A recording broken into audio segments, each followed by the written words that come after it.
Xabaringiz bor, Prezident Shavkat Mirziyoyev kecha 19-mart kuni kichik va o'rta biznes vakillari bilan uchrashuv o'tkazdi.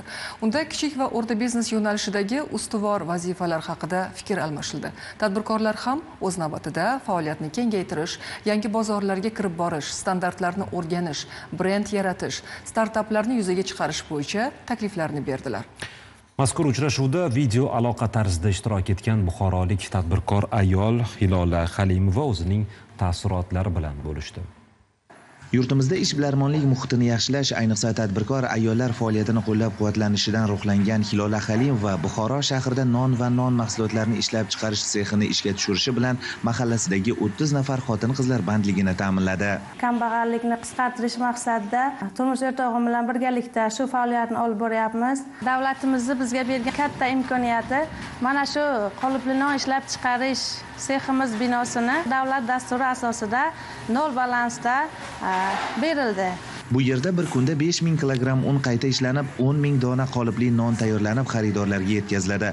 Bunda o'z ishidan mamnun ahil jamoaning mehnati katta. Shu ishxonada 4 yildan beri ishlayman. Bu ishimdan mamnunman. Oyliklarni o'z vaqtida olaman. Kollektivimiz juda ahil.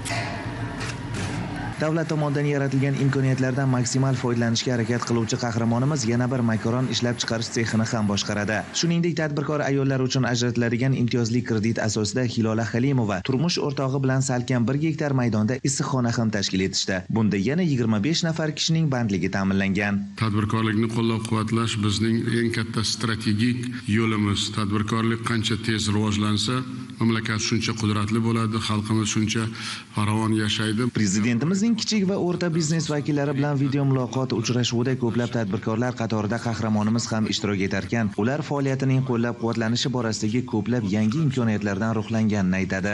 Prezidentimizning mazkur selektor yig'ilishida kichik biznesni qo'llab-quvvatlash har doim davlat siyosatining ustuvor vazifasi bo'ladi. Bu borada tez o'sayotgan tadbirkorlarga ko'mak berib, ularni ham chempionga aylantirish uchun barcha imkonni qilamiz degan so'zlari menga yana ham kuch bag'ishladi. Muhtaram Prezidentimiz 4 ta muhim masalani ilgari surdilar. G'oya, mablag', bino va mutaxassis. Yuqorida ta'kidlab o'tganimdek, bizga davlat dasturi asosida bino ajratildi. G'oyamiz ham bor, mutaxassislarimiz ham yetarli. Kelajakda Xudo xohlasa, dunyo mamlakatlari bo'yicha mahsulotimizni tarqatishni niyat qilyapmiz. Qo'shma korxonalar ochish, u yerda ham o'z filiallarimizni ochishni reja qilganmiz.